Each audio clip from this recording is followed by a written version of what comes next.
them to work, teaching them hard work. There's not many kids now that can know how to even use a shovel or an axe. That truck landed on me and broke the ribs off of the front on the left side, under my arm, and off of my back. If it had been legal to kill somebody, they'd have killed me. Stay close to your parents, your family, because that's about all you have. All right, welcome to the Rad Dad Podcast. This is episode 42. I have Glen Bair here with me. Glen, you are my wife's grandpa. So I guess we've known each other just about as long as Katie and I have known each other, which is over 10 years. But just to start off, tell me a few highlights from your childhood. Well, as far back as I can remember, we grew up in a one-room house. It was small. It was probably, about maybe 12 by 12, if that big. And I had a little lean-to built on the back we used for a bedroom. And there was my little brother and myself and two younger sisters at that time. And my mom and dad lived in that one-room house. And my little brother and I slept together in a little single bed, and one of the little sisters would sleep with my mom and dad, and the other would sleep in a basket. And sorry about that. Classic.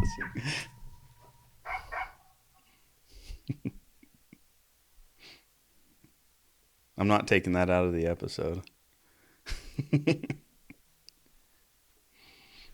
There. Anyway, we slept in that single bed, and then we didn't have any electricity, no running water. We had an outhouse that was outside. And them days, my mom, she had a coal cook stove, and she done everything on the cook stove.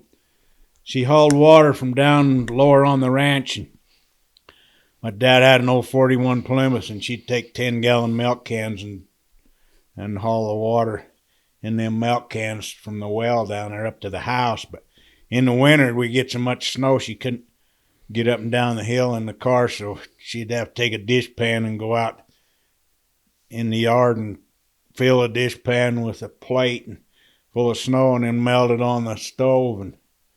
And she had...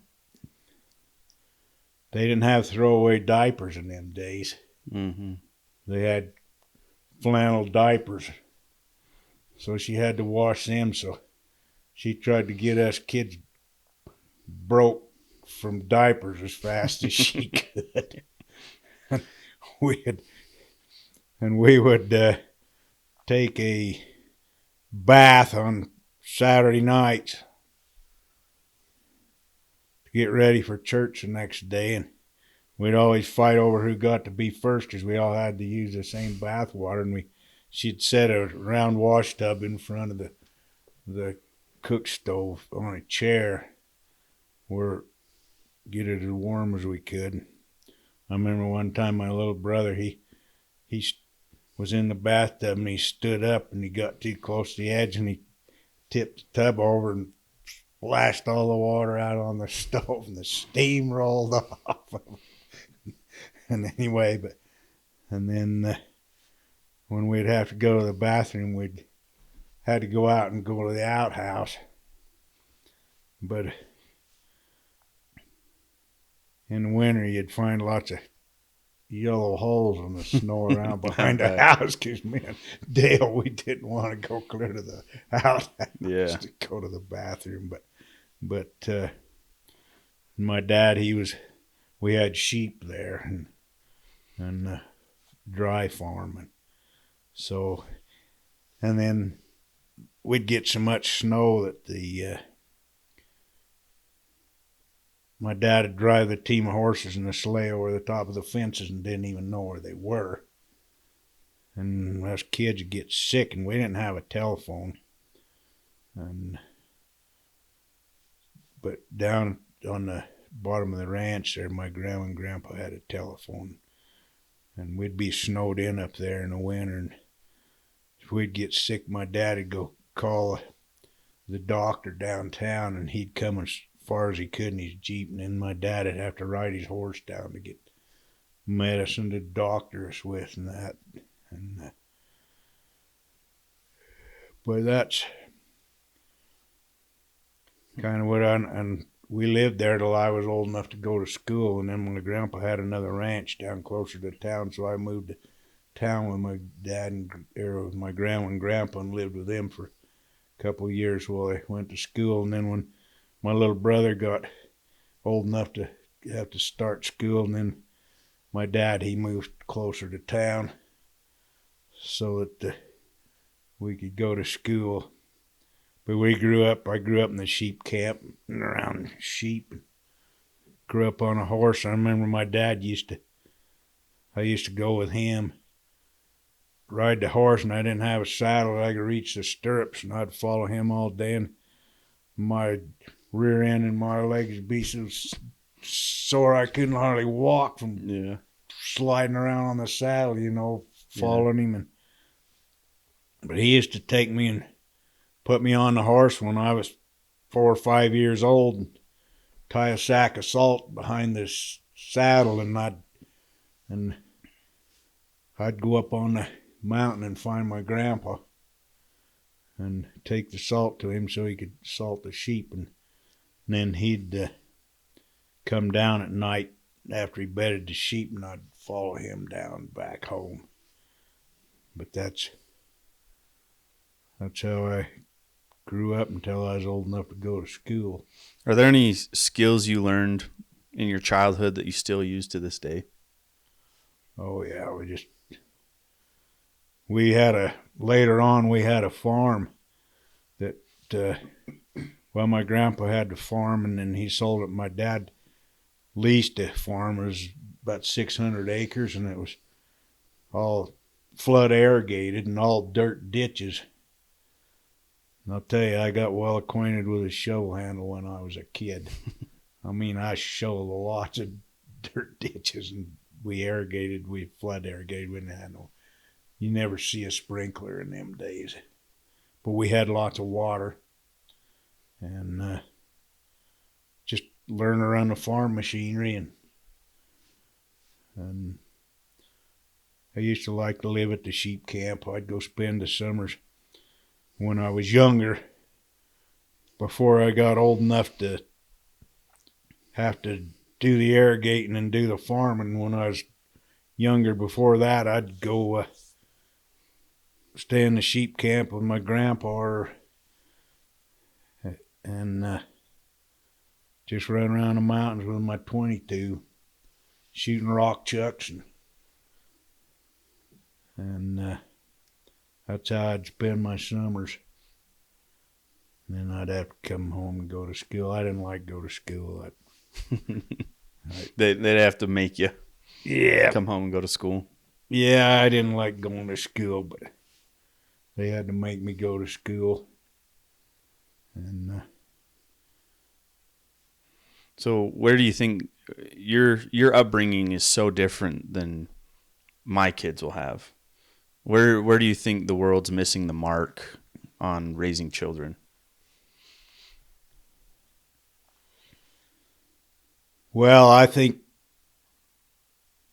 teaching them to work, teaching them hard work. There's not many kids now that can know how to even use a shovel or an axe or anything such as that. And they don't, they're not used to hard work. I know my grandpa, my dad's dad, he lived in Manti where we live, and his wife my grandma died, and then he married a lady from Ecuador or Costa Rica, and she and they lived in her house. And she called me up one day and she says, you need to come over here. She says, your grandpa's gone crazy. And I says, oh yeah. And so I went over there and couldn't imagine what she was talking about. And I went in the house and I said, where's Grandpa? And she said, he's out behind the house. And so I went around there and he was standing in a hole about shoulder level with his shovel. And I said, what are you doing? He said, I'm digging a basement. The house didn't have a basement and he wanted a basement. And so he'd shovel the dirt out and he'd get in there and shovel the dirt. He made the hole deep enough so he could walk under the foundation. And so he started digging the hole. He'd throw it out and then he'd get out and throw it out of the way, And so he was shoveling it twice. Yeah. But, and he was 88 years old when he done that. And so I said, well, I'll come and help you. So I went over there after work at night and we'd dig for 3 or 4 hours. And then in the daytime, there were a lot of big rocks we run into. And then in the daytime, he would go over, he'd back his pickup up to that hole and we sloped it up so it was a ramp. And he'd string a cable with a tire chain. He'd put a tire chain around them big rocks and hook it to a cable and hook them on the back of his pickup. Drag him out in the yard, get him out of the way. Anyway, 2 or 3 weeks we had a basement dug under the house and he put a floor in it and studded the walls up and he had a basement. But them old boys then, that's just what they did. They didn't think about how hard it was. If they needed something done, they'd just do it. And they wasn't worried about the time and that. And that's what I grew up. I dug several, well, they might call them cesspools. It's where we had the sewer system. And when we got our house, I dug a hole 20 feet deep and 8 foot around, and I rocked it up with rocks like a well, what that hole was for is you drain the septic tank in it. And so I learned that from growing up, how to work like that, and it really didn't think nothing about it. And but you won't find kids that'll do that today. Yeah, they just don't do that. Yeah, we've talked about that a lot on the podcast, because in your time, it seems like you just worked hard to live.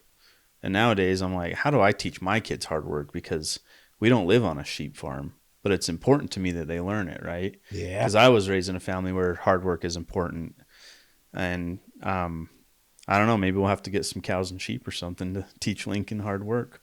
When my little brother and I when we were kids, we farmed, we put up hay, and we didn't have no bale wagon or nothing like they got now. We picked the bales up out of the field, put them on the trailer, and then we'd haul them over and stack them by hand, Mm-hmm. And we used to make our little sisters go out and line bales for us so we didn't have to chase them so far. And but we didn't know any different. That's what we did. And this machinery they got now, it's awesome the way it works, but still we learned to work, Yeah. like that.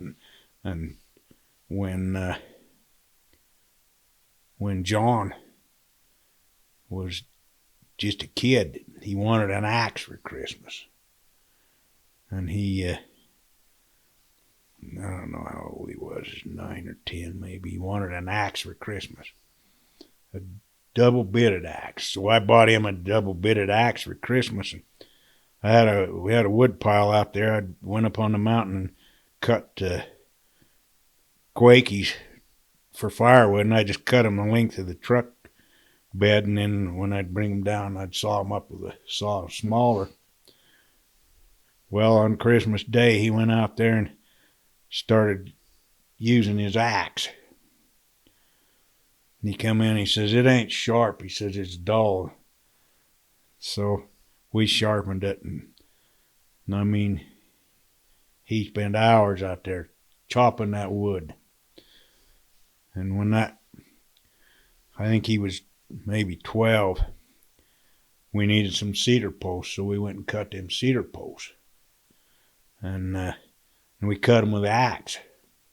We'd cut them in the winter because they're no good in the summer.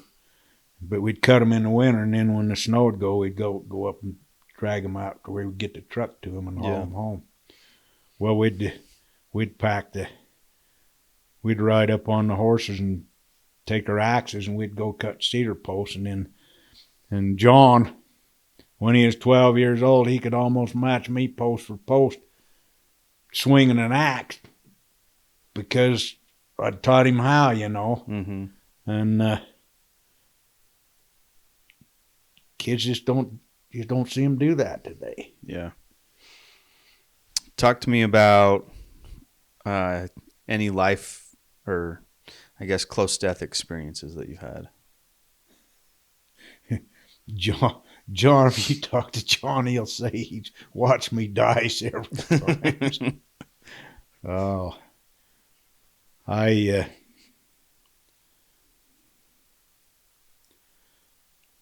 been around horses and mules all my life and had them. I remember one occasion I was riding my horse. I had my rifle on a sling. I carried a rifle all the time because of coyotes and stuff like that. But it was in the winter, and I was riding around a side hill. And the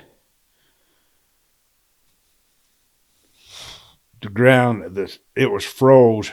And the horse I had, he was good, but his back feet slipped, and he slipped downhill, and he started sliding down the hill on a steep hill, and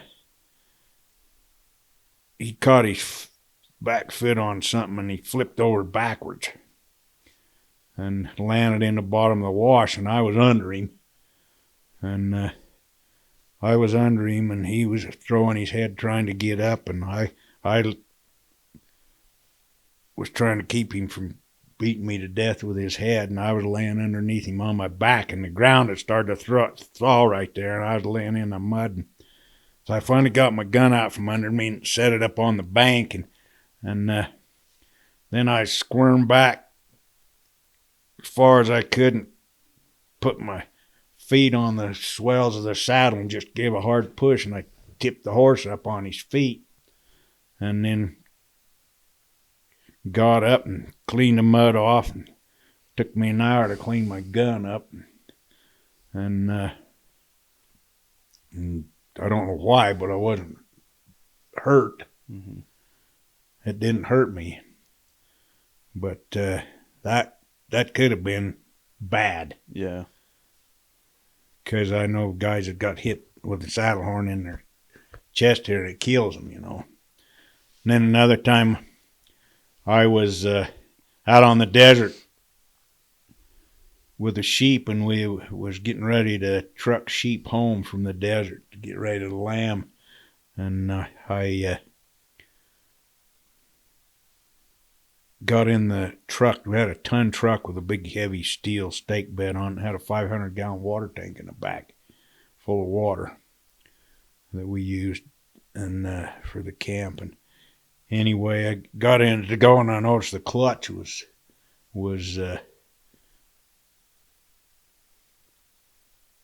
out of adjustment, was way tight. And so I thought, well, I better adjust the clutch, or the sheep herder will burn the clutch out of this truck. So I went to slide under it, and it was cold. It was cold. It was in the winter, and the ground was frozen. I went to slide under, and I couldn't get under it because the frame was too close to the ground. So I got the handyman jack out, and I jacked it up a little, and I knew better than to get the wheels off the ground. I didn't need to only just raise it a little bit, so I just raised it, and just the springs raised up, and the wheels were still on the ground, so it couldn't shift and fall off the jack, because you just don't do that. And I got under there, and I adjusted the clutch, and I started to slide out, and I got right under the frame, and that thing dropped straight down. And the frame hit me right here. But it didn't pin me. Was it crossbody? No, it was lengthwise. Oh, my. And the frame hit me right here, but it didn't pin me because the springs on it dropped, and the springs on the truck pushed it back up enough I could slide out. I couldn't figure how in the world could it fall like that, Yeah. I couldn't figure it. Well, I climbed out and went around and looked, and the base of the jack that was holding it up, it broke through the frost and dropped about that far, just dropped down in the ground, broke through the frost. And, but anyway, I'd had broken ribs before, and I thought, this is a fright, I got broken ribs. But so anyway, I worked the rest of the day. We corralled the sheep, and the next morning I went. We loaded the boss. He brought the semi out, and the next morning we loaded the semi full of sheep and started to pull away from the chute to let our load and chute down, and the truck just gave a lunge, the semi did, and there's, in the throwout bearings on them semis, there's a great big snap ring that holds the throwout bearing to the clutch. And that snap ring flipped off inside that clutch, and so we didn't have a clutch. So we put the sheep back up and unloaded the sheep and got the semi unhooked from the trailer. And one of the guys that was helping there, he knew how to drive truck, so he drove that truck clear home from west of Black Rock, clear to Manti with no clutch. He run every stop, so I never stopped light till he had to come through because he didn't have a clutch. You get it in gear, and let's go. And we started it in, put it in gear, and then start it, and then you could shift it, but you couldn't stop, Anyway, he got home. And that next morning, I tell you, I was hurting. I was hurting bad. And, but I had to get that truck going. So I sent that guy down to Mason Diesel in Aurora to buy a clutch. And I took the farm tractor, and it was a cab over truck, so the transmission was back behind the cab. And I took the tractor with a loader on it and undone the clutch and slid it back. Anyway, I spent that next day putting the clutch in that semi and getting it going.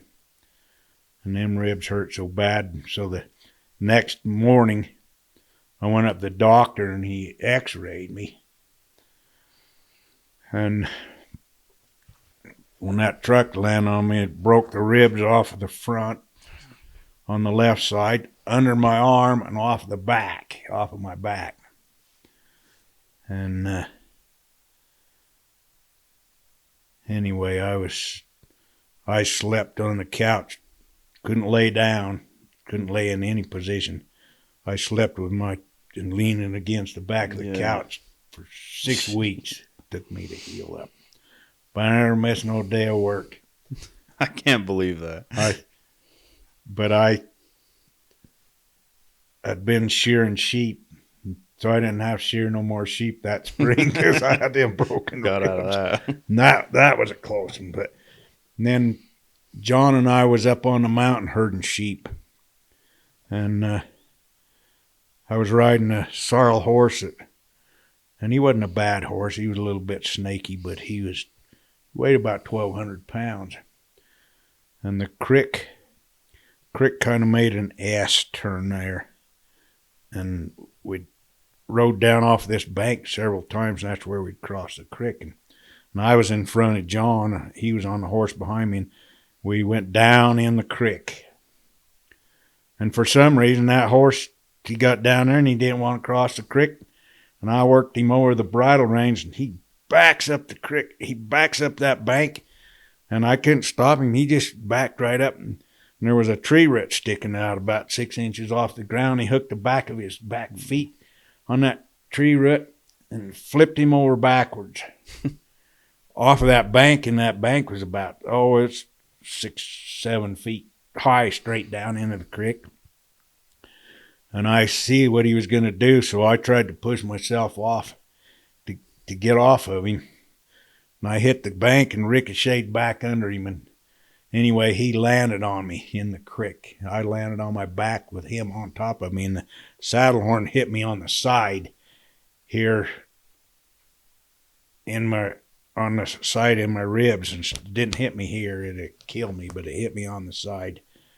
And he fought, and he finally got rolled over and got up, and I got up out of the creek. I was soaking wet, and I had a pair of glasses on that busted them in two. And pulled my gun out of the scabbard on the saddle, and it came out in two pieces.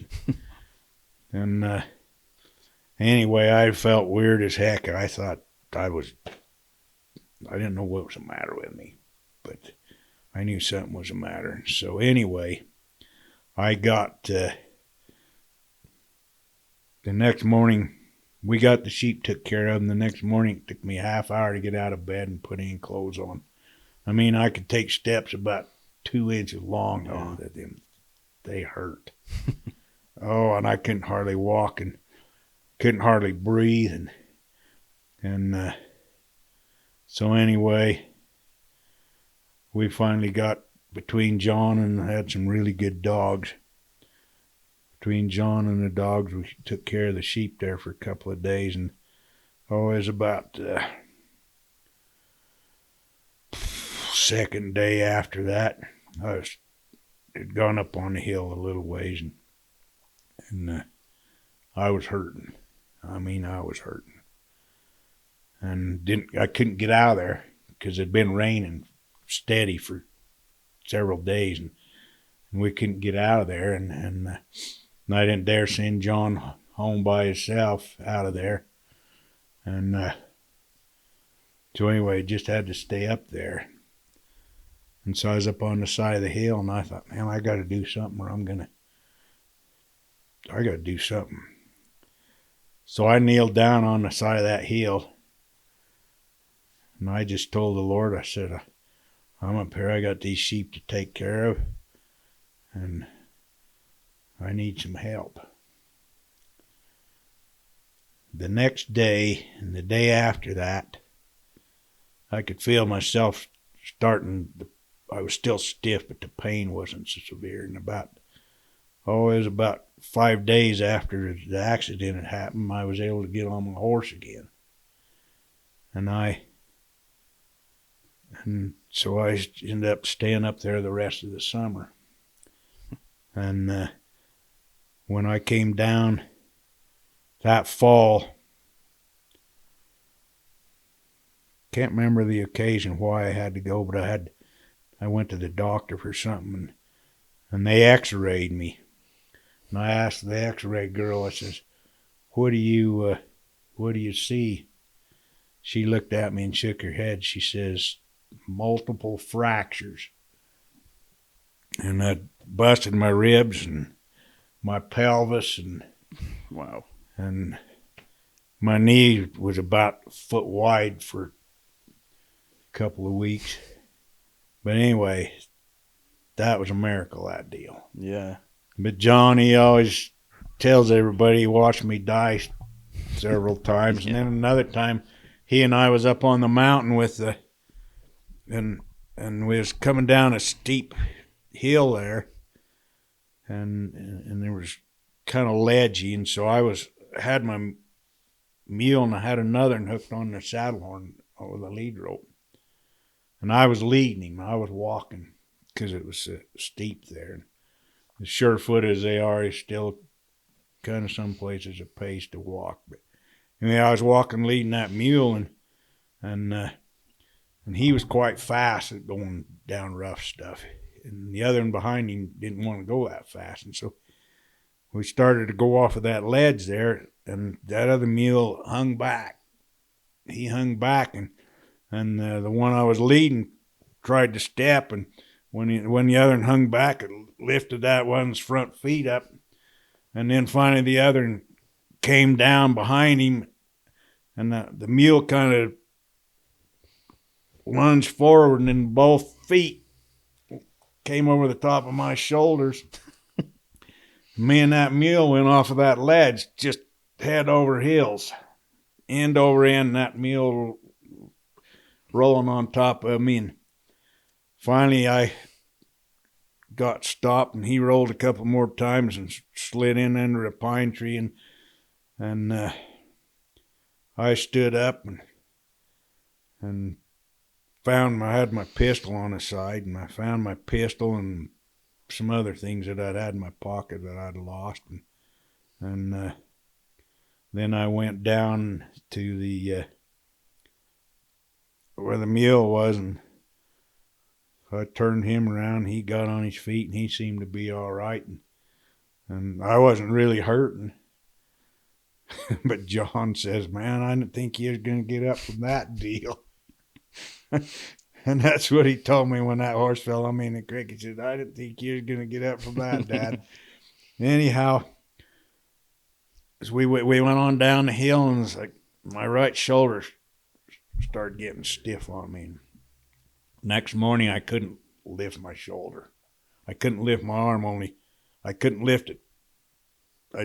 No way I couldn't lift it straight up. I could only lift it a little bit. Anyway, it was stiff like that. But anyway, I went for several months and couldn't lift that arm. I mean, it was just, it'd go so high, and that was it. You couldn't force it up. So when John, we was up 6 Mile chasing lions with the hound dogs, and they'd treat a lion in a tree up in the ledges, and so John and I was up there in the ledges, and we was going around the side hill, and it was froze to get to where the dogs was, and I was just right below John. There was the hill was steep, and it was froze. So I started going around there, and I started sliding down that hill, and so I started looking for a place to land, because if I went over that ledge, it wasn't real high, but John thought I was going to go over the ledge, and he reached down and grabbed my right arm and jerked on it, and that caused me, I fell down, and he held onto my arm, and that right arm shot up in the air. And man, you talk about pain. Holy cow, did that sucker hurt. And he grabbed my arm and jerked on that thing, and it hurt for a while. By golly, after that, I could move that arm in any position. I mean, it was it. That's all it took, huh? That's all it took, and I don't know what locked it up, but whatever he did. Wow. But it was all bruised the next day, Yeah. But whatever he did, he fixed my arm. I mean, he was always saying something about he's going to send me a chiropractor bill for fixing my arm. But no kidding. But yeah, but that was. Them are some of the ones I could feel. And then I remember one time my little brother and I, we was hunting deer, and he had a Jeep, and we was in his Jeep, and it was just raining like crazy. I mean, it was pouring rain, and we was coming off the mountain. He backed up on a switchback on a road and backed up over a quakey tree and couldn't get out from under it. Couldn't get over it again. So I jumped out and hurried and grabbed the handyman jack and jacked the Jeep up and pulled the tree out, and I went to let the jack down, and when you let them handymans down, you're holding all the weight, as they go down. My hand was all muddy, and I was kind of careless, and I was letting that Jeep down, and that jack handle slipped out of my hand, and the handle is an inch pipe, and that jack handle slipped out of my hand and flipped up and hit me right in the side of the temple right there, and it cracked hard. I mean, it popped. And boy, talk about hurting. The handle flipped over the top of the Jeep, come out of the jack. And I went around there and got it and finished jacking the Jeep down, and my head was hurting so bad.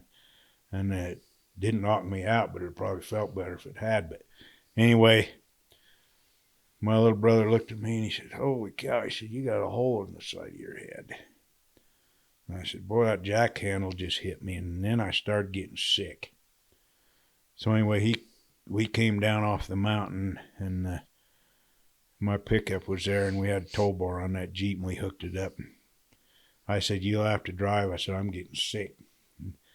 So we came down the mountain. He took me to the emergency, or we stopped by where my wife was at her sister's place, and he took me to the emergency room, and or he's in the Cottonwood Hospital up to Salt Lake, because we'd hunting up east of Salt Lake. And we walked in there, and this was midnight by then, and we was mud from head to foot.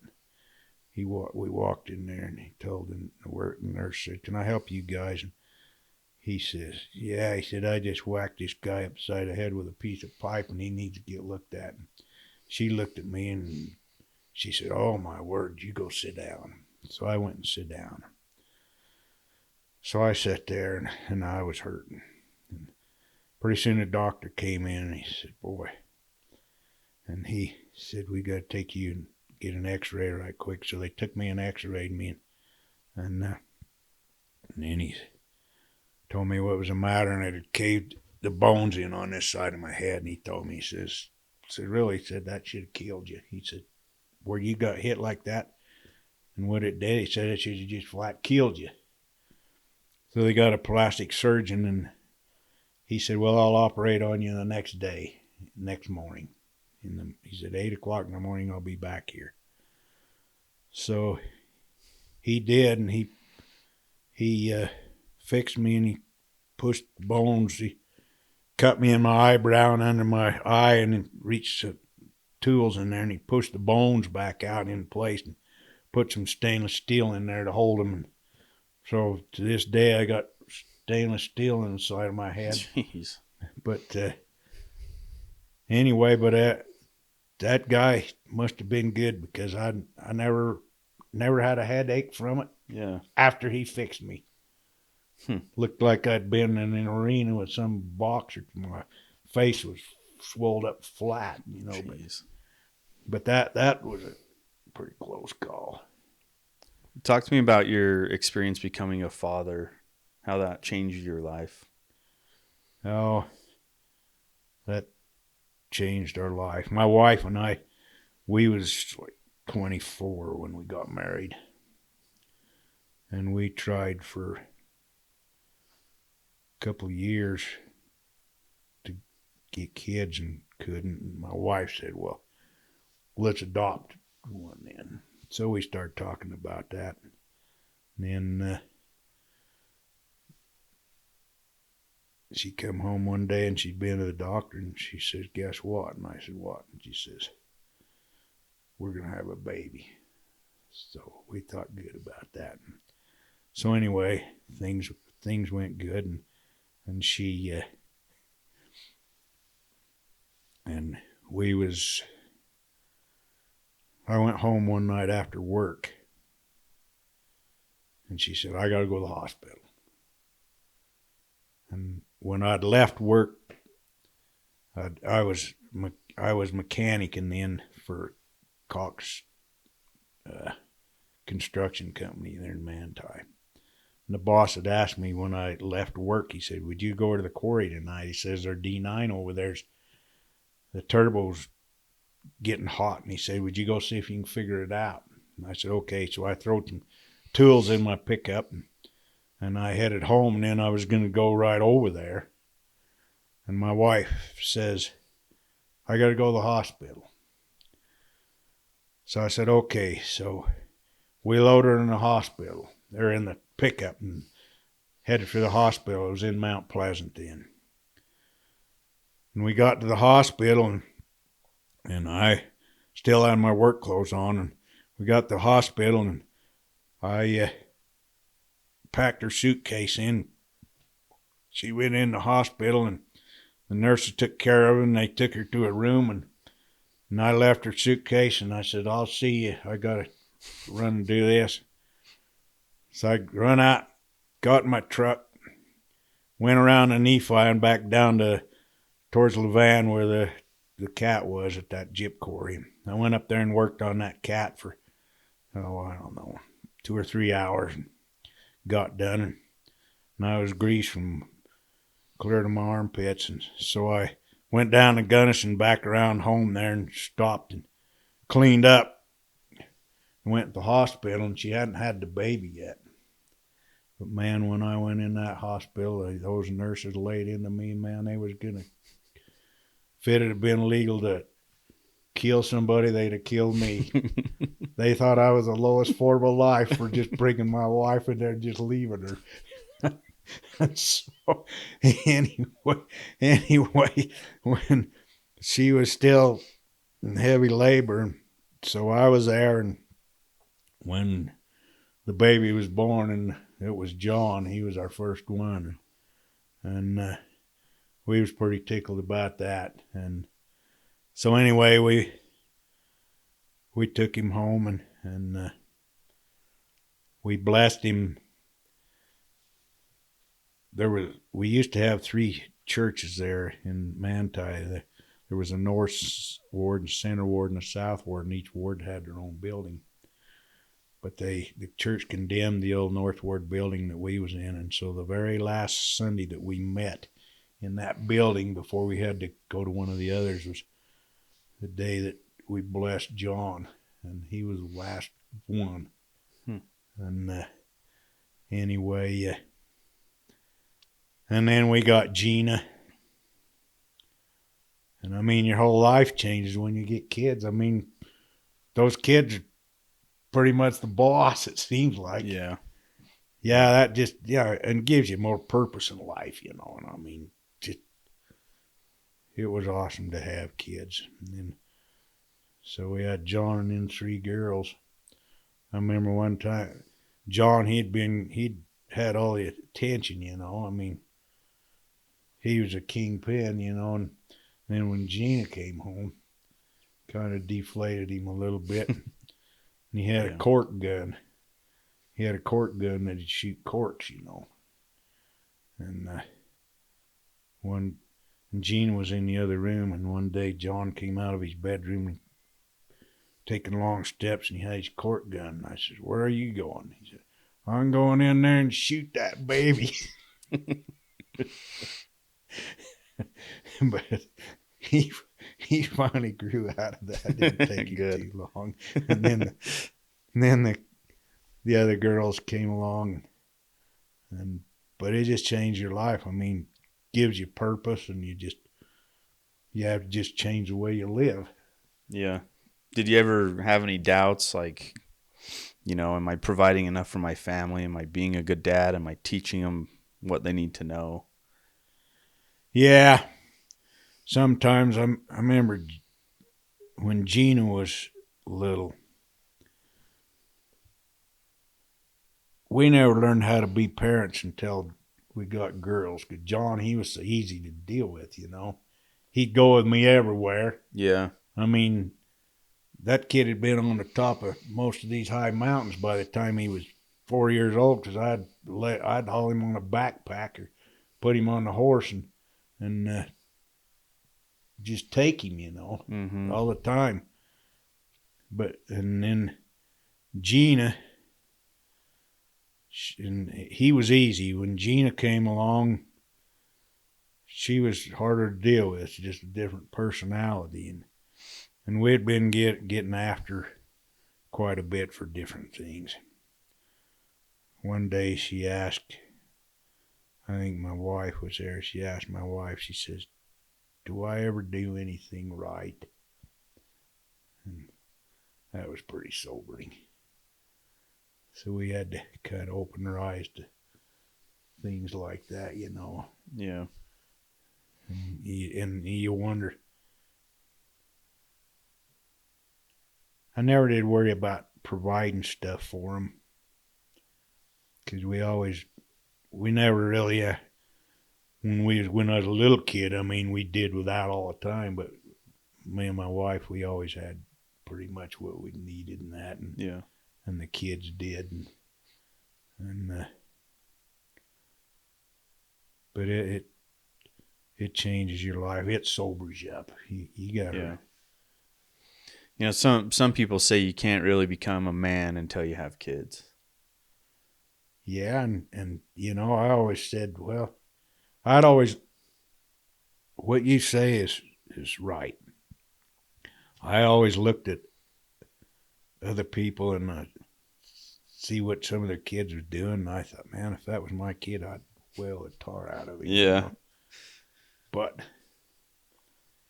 when we got kids and started seeing, that every one of them's different. Yeah. Had to backtrack a little bit on some things that I said I'd do Yeah. that I didn't do, Yeah. and you do have to change your ways. Yeah. So if you could go back in time and talk to yourself at 30 years old, what would you tell yourself?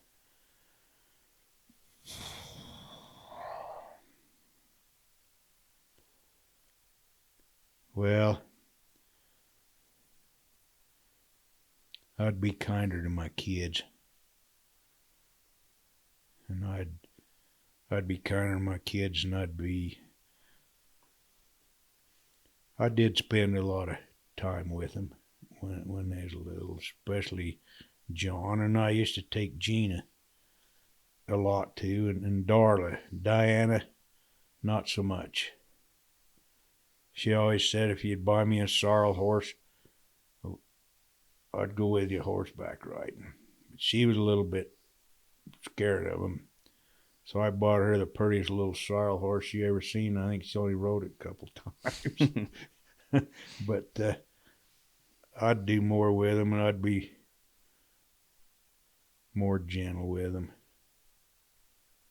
because I was afraid sometimes I was pushing them away from me instead of not John so much, but the girls. Mm-hmm.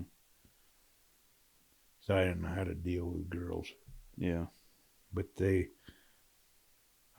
what I'd have done. That I'd have been kinder to them and not so strong-headed.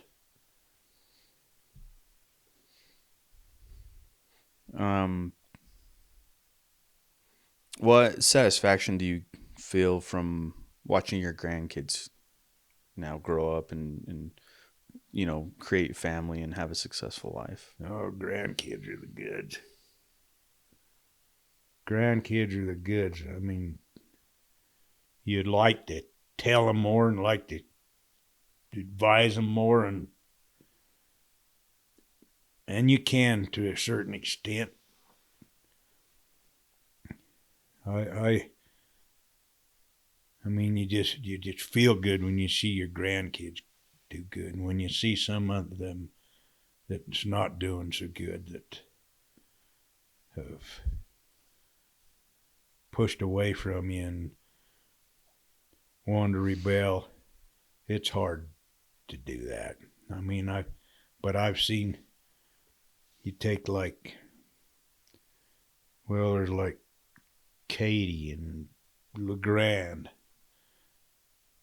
What I've seen, I mean, look what Katie's made out of herself, and look what LeGrand's accomplished, Yeah. and that, and like Dallin, I've been able to, because Dallin lives close to me, I've been able to spend a lot more time with Dallin, and I've hauled him all over the country to wrestling tournaments and football, and done a ton of. I've gone backpacking Yeah. with him and Jace a lot, and just done a lot. And Dallin and I, we rebuilt engines and stuff and put them in. When he was a little bitty kid, I'd be working on something in the shop, and he'd get under there and he'd rolling around in the grease, and he thought he was in heaven, because I'd let him do stuff, and Yeah. and but he's the one that I'm probably the closest to, just because I've been around him the most. But it's Jace, just awesome kid too, Yeah. and John's kids are, and Darla's girls. I was close to them for a lot, and Gina's kids till they moved away, but to see your grandkids excel and do good and stuff, it just does you a lot of good. Yeah. Has your life played out pretty much how you thought it would?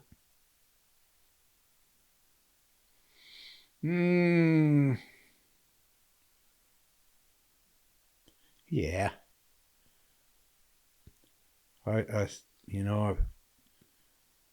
I I'm in favor of kids.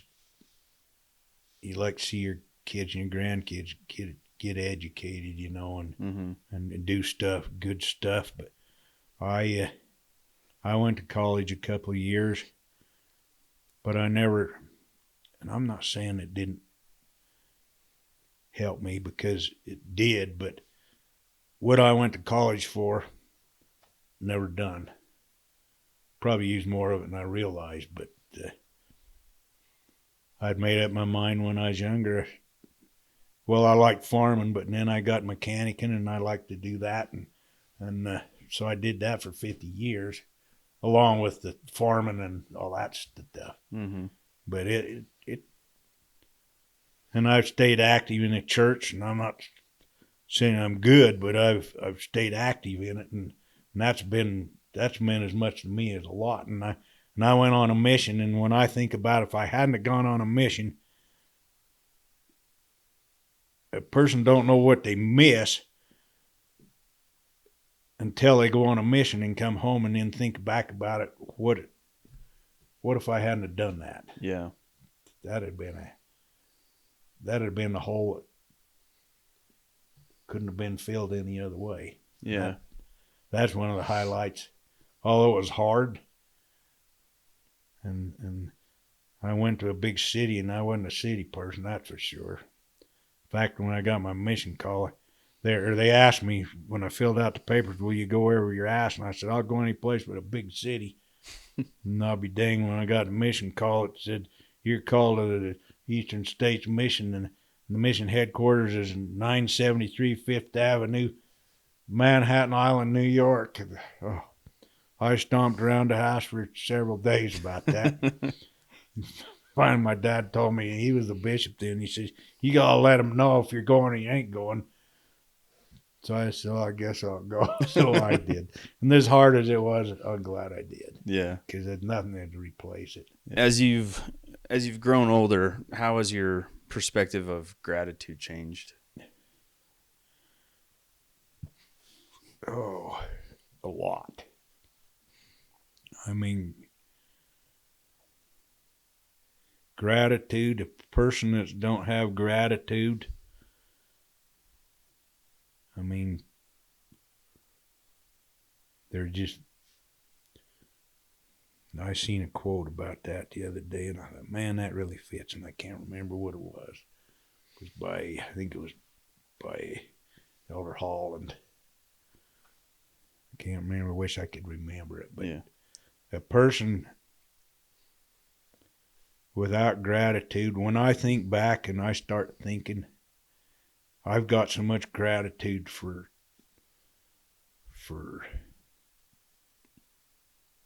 just tons more than I used to, for my parents and my grandparents. And I was always around my dad and my grandpa and my grandma and my mom. And then my dad's younger brother, Clyde. I was around him a lot, and when I think about him, I didn't have that gratitude at the time when I was younger, but I'll tell you, I sure got it now. And I think about just tons and tons and tons of people that I've associated with, and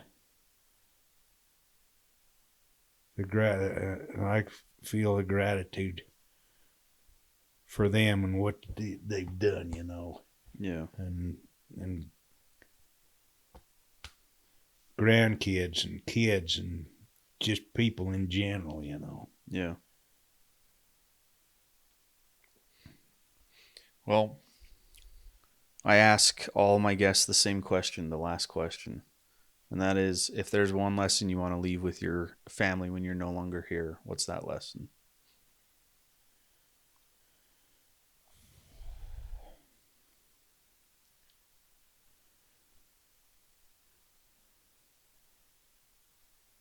To have gratitude and to stay close to the church and to stay close to the Lord.